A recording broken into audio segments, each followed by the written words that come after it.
plásticas pela Unicamp, em Campinas, São Paulo, em 99.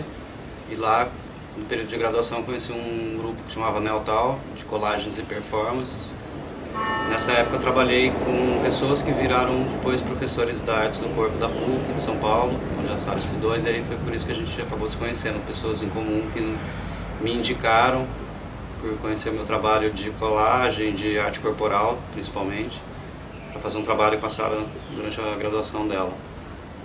Aí já estava formada há uns 10 anos quando a gente se conheceu, e por conta desse trabalho de arte corporal que a gente acabou se unindo. Eu comecei... Enfim, a gente tem uma história com teatro aí também, né? Teatro amador. O Felipe, ele fazia teatro quando era adolescente, criança.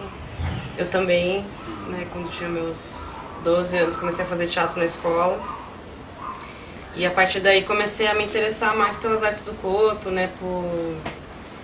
Enfim, né? Por tentar explorar meu corpo como uma ferramenta artística mesmo, né? E depois que terminei o colégio, né, entrei nas artes do corpo na PUC, né, e foi a partir daí que eu comecei a investigar mais a fundo, né, essas relações e como é que eu podia trabalhar meu corpo criativamente, né, como eu podia trabalhar ele como uma ferramenta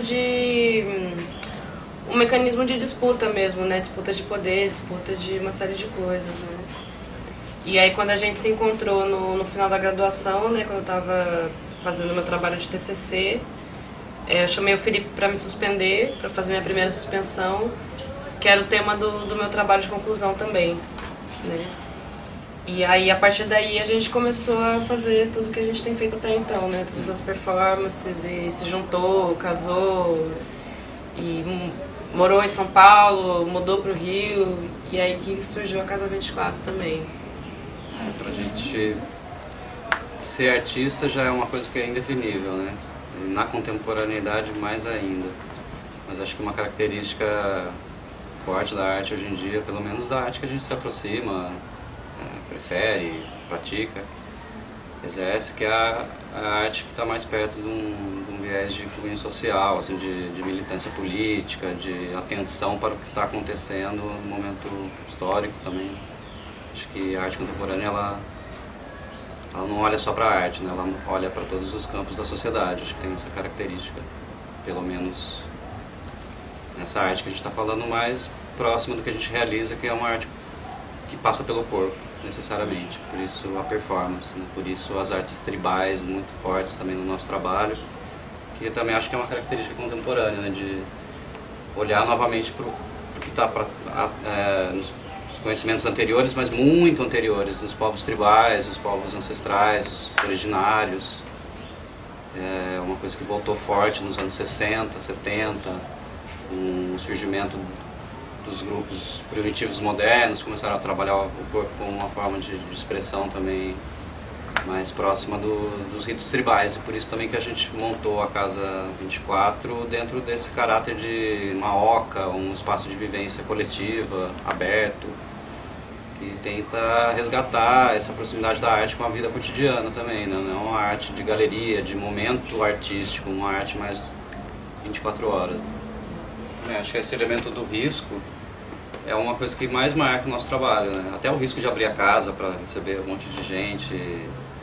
Até a Sara brinca às vezes com isso, a gente faz os eventos aqui, o banheiro tem sempre o nosso pote de escova de dente lá, a gente corre o risco até de alguém envenenar a gente, mas é meio brincando, mas é isso, a gente sempre se coloca num limite de risco e vence esse risco e descobre o que tem depois dele sem se acuar perante ele.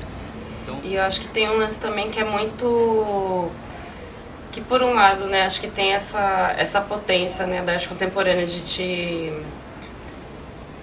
levar para outras referências, né, de te lançar para outros lugares, para outros espaços, para outras temporalidades, mas também tem uma coisa muito escravizante, né, tem uma coisa muito, pelo menos para mim, assim, né, que é uma coisa que eu tenho pensado muito agora também. Esse mercado, ele pode ser bem elitista, bem racista, bastante machista também, né? Então acho que assim, é muito bonito, é muito lindo tudo que tem, né? O Parque Lage é maravilhoso, né? Tem museus belíssimos no Rio, né?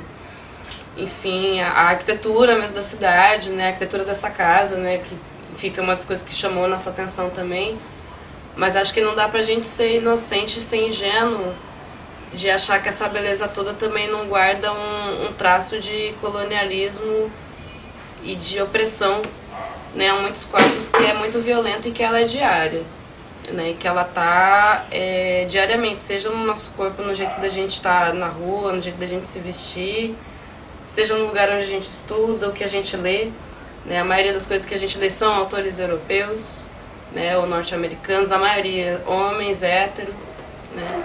Então, o Universo da Arte ele também participa muito disso, né. Eu gosto de lembrar de algumas coisas, tipo, uma coisa que eu acho que é um fato histórico, que eu acho que fala muito sobre isso, né, como a arte pode ser castradora também. A ECA, que é a Escola de Comunicação e Artes da USP, ela foi criada no mesmo ano, na mesma época do AI-5. Um prêmio, né? Um edital. Acho que não basta fazer festa, botar uma banda de rock, assim, para falar que é alternativa. Acho que tem que buscar formas colaborativas mesmo de autossustentação, né? Manutenção. Eu conheço que no Rio de Janeiro acho que é um espaço outro, um único espaço. Numa cidade de, sei lá, quase 10 milhões de pessoas, dentro desse circuito artístico meio universitário, meio galeria, meio rua. Tem 2 espaços numa cidade, assim, aqui, lá, talvez tenham mais alguns que eu não frequente também, não conheço, tem um espaço na Maré, tal, tem alguns espaços espalhados também pela cidade, mas eu acho muito poucos. A grande maioria dos artistas que eu conheço quer estar na Casa Daros, quer expor no CCBB, quer expor e passar pela curadoria da Escola de Artes Visuais Parque Lage. Então, no fundo, as pessoas disfarçam que não querem estar na Globo, mas se forem para lá, elas agradecem, né? Então, o que a gente vê é um compromisso que vai até um certo ponto, né? Aí, na hora que surge uma grana, a pessoa disfarça, aceita e pega e faz. Então, assim, cada vez mais tem menos gente disposta a, talvez até passar fome pelo que faz, né? A cidade é muito cara, está ficando mais cara, está se tornando uma das cidades mais caras do mundo. São Paulo e Rio são as, sei lá, está entre as 10 cidades mais caras do mundo. Ipanema é a praia mais cara do mundo, mais cobiçada do mundo. Então, quem está no Rio tem que se ligar nessas jogadas e escolher o lado, né?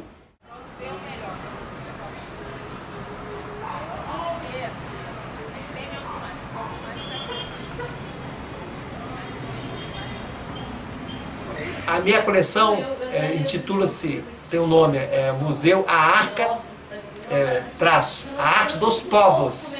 Não digo se povos ocidentais, orientais, povos continentais, povos nacionais, não, povos. Então qualquer povo me interessa, e qualquer artefato de qualquer povo me interessa. Kandinsky vai chegar aqui em janeiro, eu já vi a Van Premiere, uma aluna já foi em Brasília ver, trouxe para mim o panfleto. Veio junto com o Kandinsky, a coleção do Kandinsky, que ele era como eu, gostava de folclore, ninguém sabia desse detalhe, e junto com a exposição de Kandinsky, mais interessante até do que os 23 telas do Kandinsky, são as roupagens da Mongólia, são arte dos povos que tinham a ver com a estética de Kandinsky.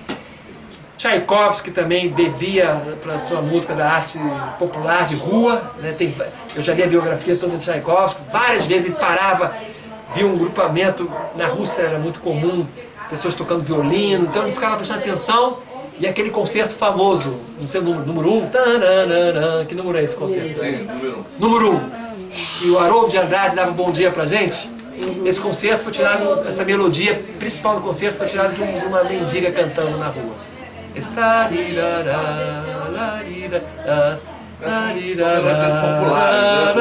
Isso, eu li na biografia de Tchaikovsky, essa melodia foi tirada de uma mendiga que ele ouviu cantando na rua. Exatamente.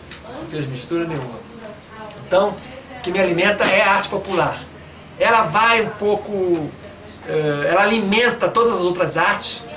Qual era a ideia da Bienal 500 anos? Arte das origens. Qual eram as artes das origens? Exatamente o que eu tenho aqui. Índio, arte índia, arte popular, falando no caso do Brasil. Arqueologia, não é isso? Arte do inconsciente, que eu tenho um setor lá em cima. Não tenho bispo por um pequeno detalhe. Bispo do Rosário eu não consegui, mas depois eu vou contar essa história por um pequeno detalhe. Podia ter conseguido todos os bispos do Rosário. Se eu, por uma questão de tempo, se eu tivesse descoberto ele um pouquinho antes dele ter tombado. Aliás, ninguém tem bispo, só o fotógrafo que fotografou bispo e uma estagiária. O bispo está todo lá na colônia Juliano Moreira. Mas eu tenho os amigos do bispo, que moraram, foram vizinhos de cela do bispo. Então, as minhas vertentes são essas: loucos, índios, tribais do mundo inteiro, pré-colombianos, no caso, que era uma civilização. Então, o que eu coleciono? Artes verdadeiramente ligadas à vida. Artes ritualísticas, artes de evocar xamãs, entenderam?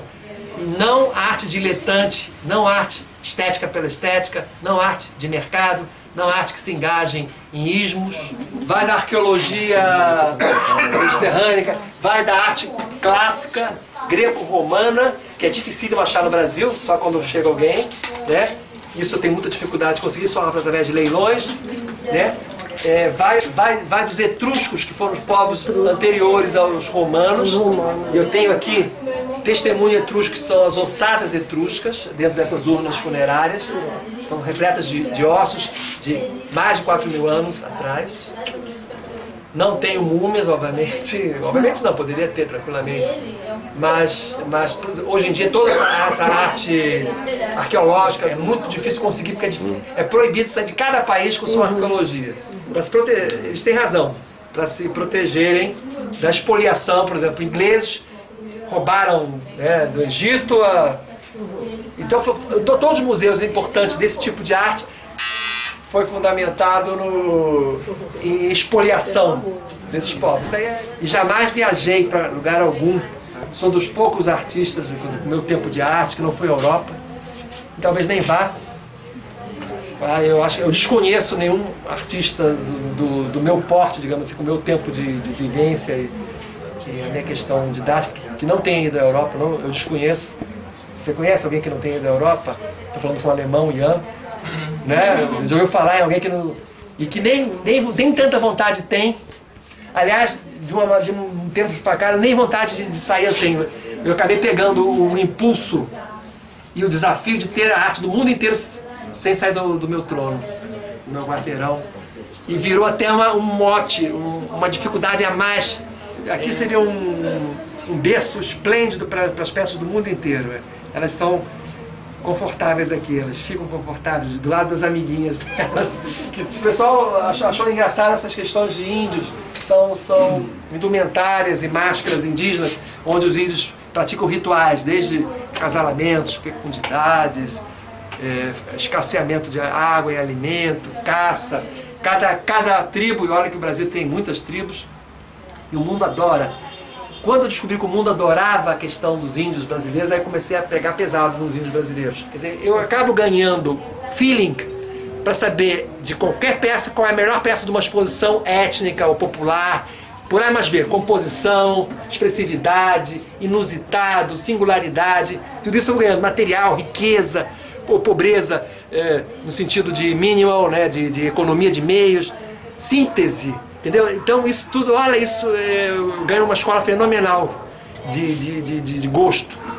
Esse daqui, comprado numa casa de um embaixador que serviu na África, faz referência a Cosmaltina, à questão de Portugal. É uma peça antiga, uma peça importante. Isso é muito, geralmente essas peças de bronze ou de ligas metálicas são muito cobiçadas por museus, são antigas, né? São muito emblemáticas dentro da coleção da arte africana. Então cada coleção tem seus vedetes.